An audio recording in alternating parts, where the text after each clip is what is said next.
shone down for nearly a week on the secret garden. The secret garden was what Mary called it when she was thinking of it.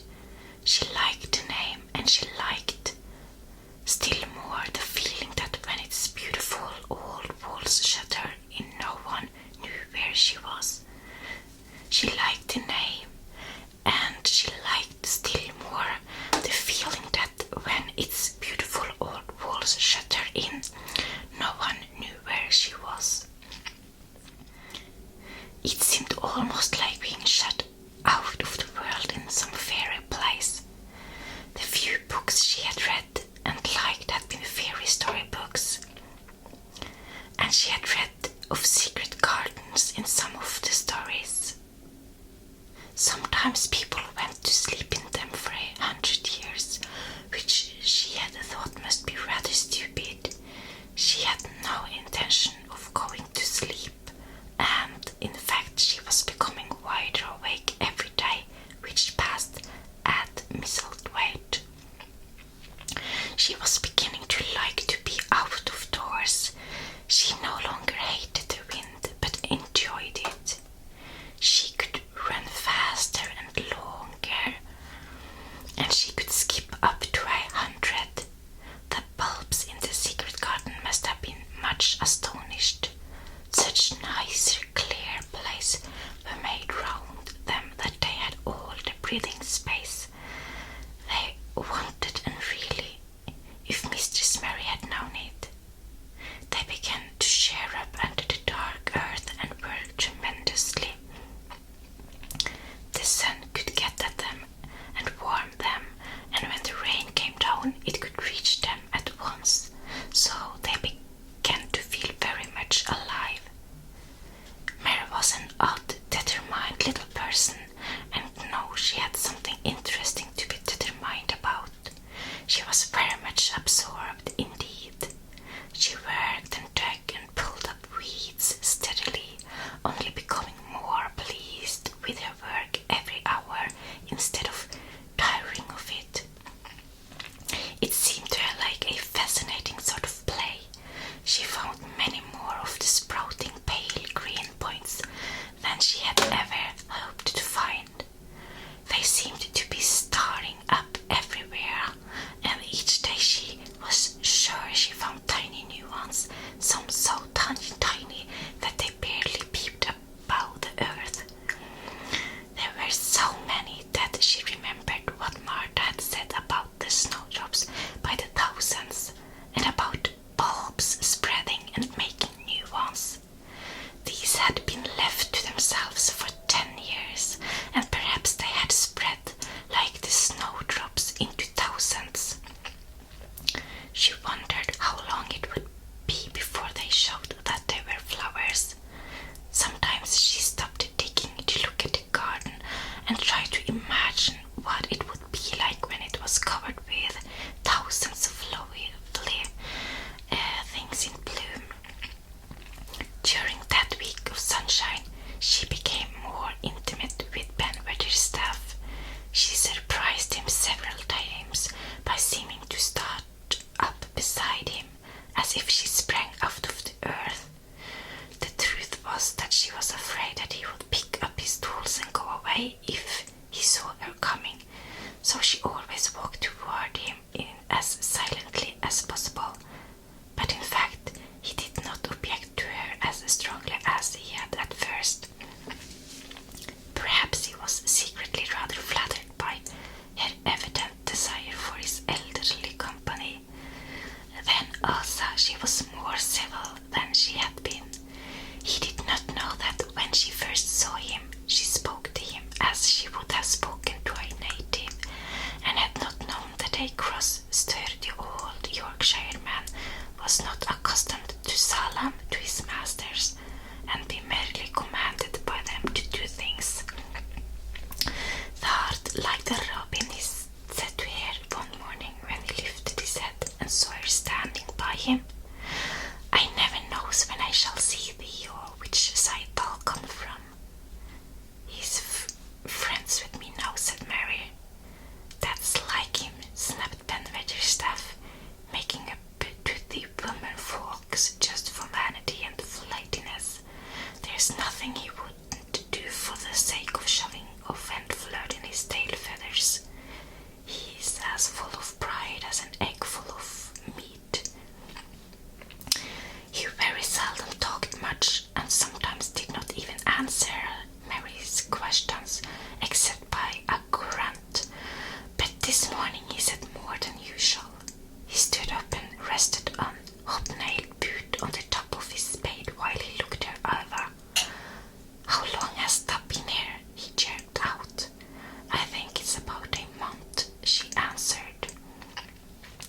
That's beginning to do me some great credit, he said. That's a bit further done. That's what done, not quite so yeller. That looked like a young plucked crow when they first come into this garden. Thinks I to myself, I never set eyes on an uglier, sorer face, youngen. Mary was not vain, as she had never thought much of her looks. She was not greatly disturbed. I know I'm fatter, she said. My stockings are getting tighter. They used to make wrinkles. There's the Robin, Benworthy's staff. There indeed was the Robin, and she thought he looked nicer than ever. His red waistcoat was as glossy as satin, and he flirted his wings and tail and tilted his head and hopped about with all sorts of lively grasses. He seemed determined to make Ben Weatherstaff admire him, but Ben was sarcastic. Aye, there's the art, he said. Thou can put up with me for a bit, sometimes when that's got no one better. That's been reddening up thy waistcoat and polishing thy feathers these 2 weeks. I know what that's up to. Thou's courting some bold young madam somewhere, telling thy lies to her about being the finest cook robin on Missel Moor and ready to fight all the rest of them. Ah, look at him, exclaimed Mary. The robin was evidently in a fascinating, bold mood. He hopped closer and closer and looked at Ben Weatherstaff more and more engagingly. He flew on to the nearest currant bush and tilted his head and sang a little song right at him. Thou thinkst that get over me by doing that, said Ben, wrinkling his face up in such a way that Mary felt sure he was trying not to look pleased. Thou thinks no one can stand out against thee, that's what thou thinks. The robin spread his wings. Mary could scarcely believe her eyes. He flew right up to the handle of Ben Weatherstaff's spade and alighted on the top of it. Then the old man's face wrinkled itself slowly into a new expression. He stood still as if he were afraid to breathe, as if he would not have stirred for the world, lest his robin should start away. He spoke quite in a whisper. Well, I'm danged, he said as softly as if he were saying something quite different. Thou does not know how to get a chap, thou does. That's fair unearthly, that's so knowing. And he stood without stirring, almost without drawing his breath, until the robin gave another flirt to his wings and flew away. Then he stood looking at the handle of the spade as if there might be magic in it, and then he began to dig again and said nothing for several minutes. But because he kept breathing into a slow grin now and then, Mary was not afraid to talk to him. Have you a garden of your own? She asked. No, I'm bachelor and lodge with Martin at the gate. If you had one, said Mary, what would you plant? Cabbage and tatters and onions. But if you wanted to make a flower garden, persisted Mary, what would you plant? Bulbs and sweet-smelling things, but mostly roses. Mary's face lighted up. Do you like roses? She said. Ben Weatherstaff rooted up a weed and threw it aside before he answered. Well, yes, I do. I was learned that by a young lady I was gardener to. She had a lot in a place she was fond of, and she loved them like they was children or robins. I seen her bend over and kiss him. He dragged out another weed and scowled at it. That were as much as 10 years ago. Where is she now? Asked Mary, much interested. Heaven, he answered, and drove his spade deep into the soil. According to what Parsons says. What happened to the roses? Mary asked again, more interested than ever. They were left to themselves. Mary was becoming quite excited. Did they quite die? Do roses quite die?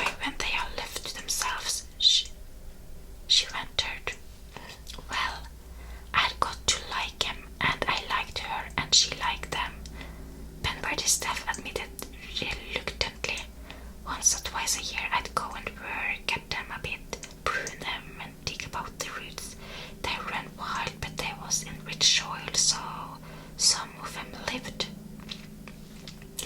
When they have no leaves and look grey and brown and dry, how can you tell whether they are dead or alive? Inquired Mary. Wait till the spring gets at them. Wait till the sun shines on the rain and the rain falls on the sunshine, and then they'll find out. How, cried Mary, forgetting to be careful. Look along the twigs and branches, and if thou see a bit of brown lump swelling here and there, watch it after the warm rain and see what happens. He stopped suddenly and looked curiously at her eager face. Why dost thou care so much about roses and such all of a sudden? He demanded. Mistress Mary felt her face grow red. She was almost afraid to answer. I want to play that I have a garden of my own, she stammered. There is nothing for me to do. I have nothing and no one. Well, said Ben with his staff slowly as he watched her, that's true. That hasn't. He said it in such an odd way that Mary wondered if he was actually a little sorry for her. She had never felt sorry for herself. She had only felt tired and cross because she disliked people and things so much. But now the world seemed to be changing and getting nicer. If no one found out about the secret garden, she should enjoy herself always. She stayed with him for 10 or 15 minutes longer and asked him as many questions as she dared. He answered every one of them in his queer, grunting way, and he did not seem really cross and did not pick up his spade and leave her. He said something about roses just as she was going away, and it reminded her of the ones he had said he had been fond of. Do you go and see those other roses now? She asked. Not been this year. My rheumatics has made me too stiff in the joints.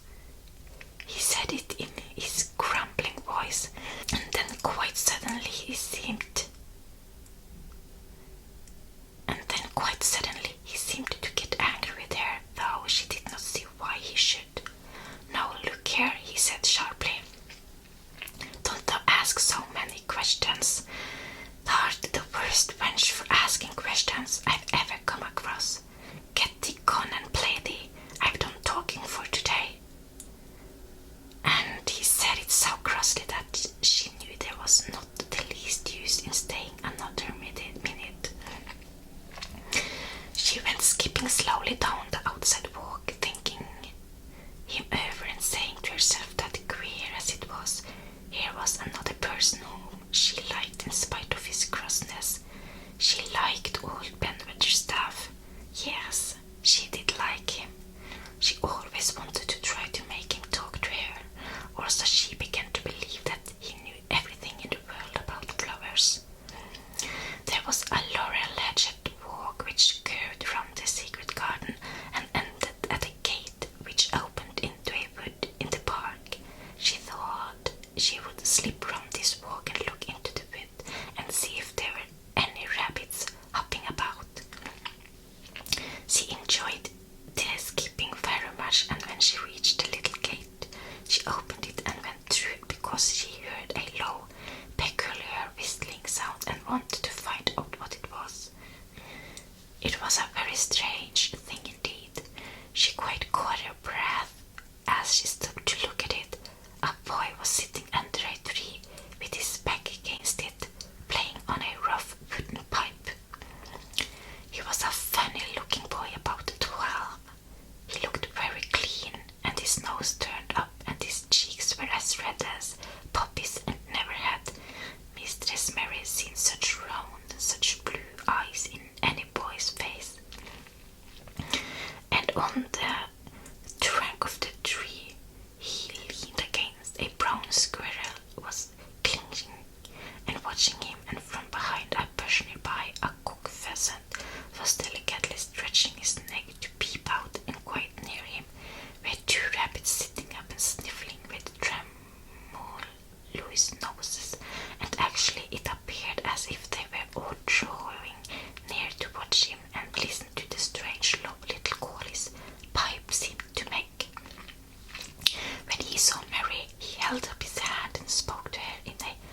voice almost as low as and rather like his piping. "Don't them move," he said. "I'd fly them." Mary remained motionless. He stopped playing his pipe and began to rise from the ground. He moved so slowly that it scarcely seemed as though he were moving at all. But at last he stood on his feet, and then the squirrel scampered back up in the branches of his tree. The pheasant withdrew his head, and the rabbits dropped on all four and began to hop away, though not at all as if they were frightened. "I'm Dickon," the boy said. "I know thou art Miss Mary." Then Mary realized that somehow she had known at first that he was Dickon. Who else could have been charming rabbits and pheasants as the natives charm snakes in India? He had a wide, red curving mouth, and his smile spread all over his face. "I got up slow," he explained, "because if Tom makes a quick move it startles them. A body has to move gentle and speak low when wild things is about." He did not speak to her as if they had never seen each other before, but as if he knew her quite well. Mary knew nothing about boys, and she spoke to him a little stiffly because she felt rather shy. "Did you get Martha's letter?" she asked. He nodded his curly rust-colored head. "That's why I come." He stopped to pick up something which had been lying on the ground beside him when he piped. "I've got the garden tools. There's a little spade and rake and a fork and hoe. They are good ones. There's a trowel too." And the woman in the shop threw in a packet of white poppy and one of blue larkspur when I bought the other seeds. "Will you show the seeds to me?" Mary said. She wished she could talk as he did. His speech was so quick and easy.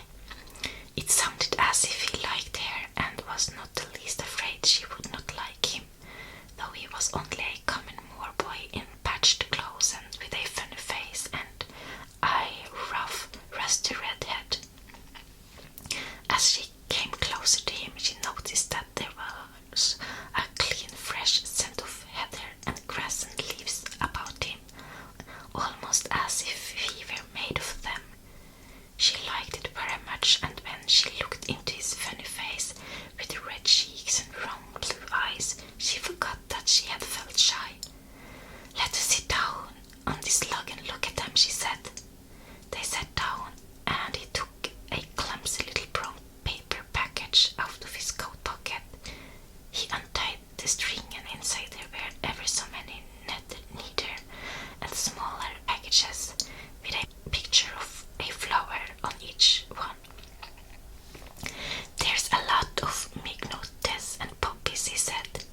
"Mignotes, the sweetest smelling thing, has grown, and it'll grow wherever you cast it, same as poppies will.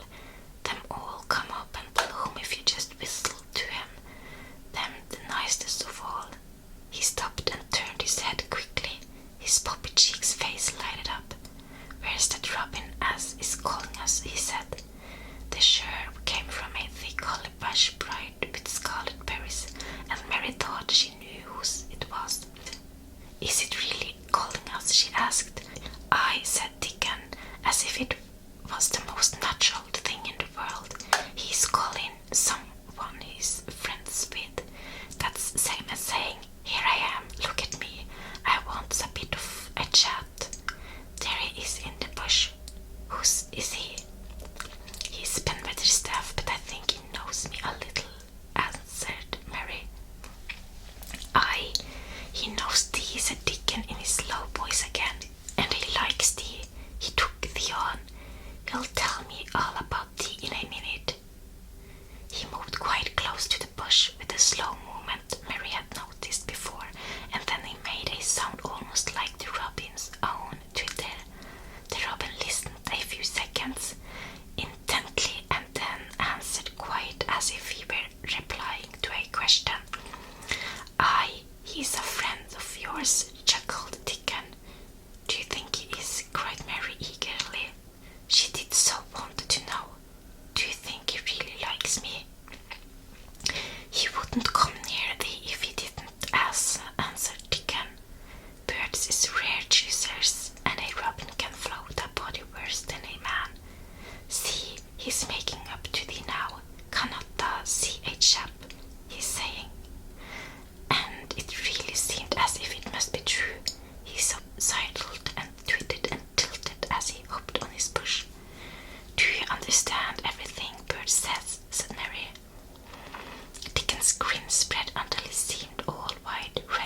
Sometimes I think perhaps I'm a bird or a fox or a rabbit or a squirrel or even a beetle and I don't know it.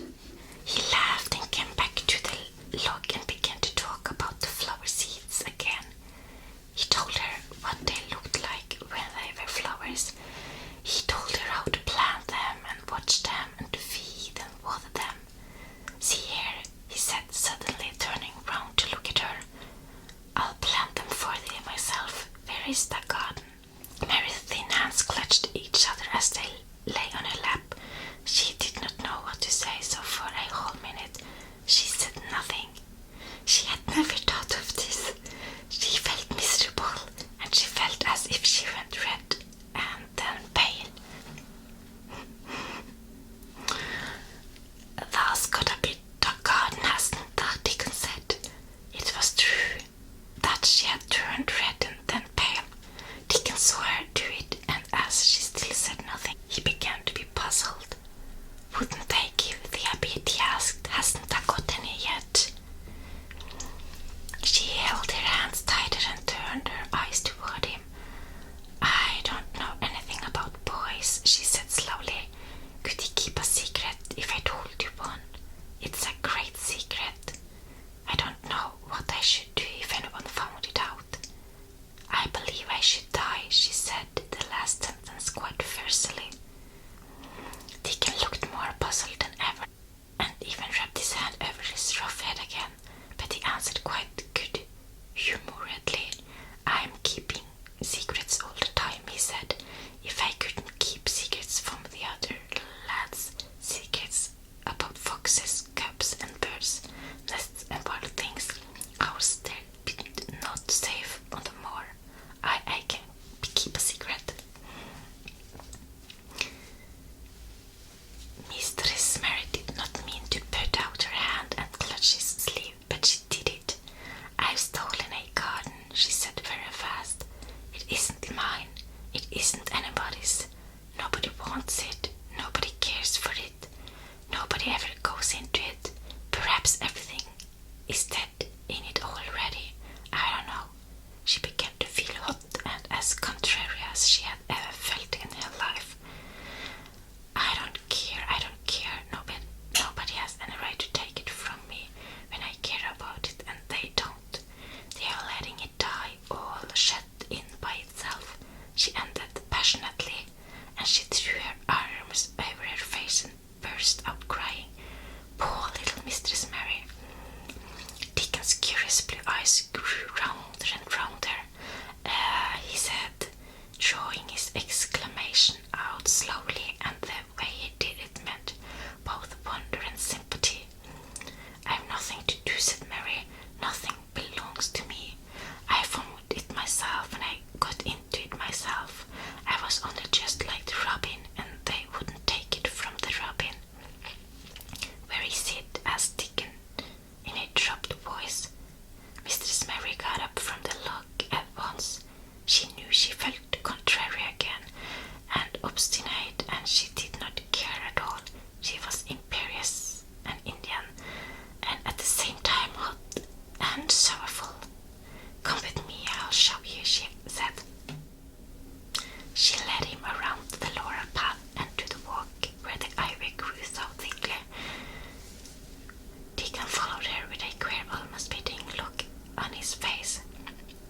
He felt as if he were being led to look at some strange bird's nest and must move softly. When she stepped to the wall and lifted the hanging ivy, he started.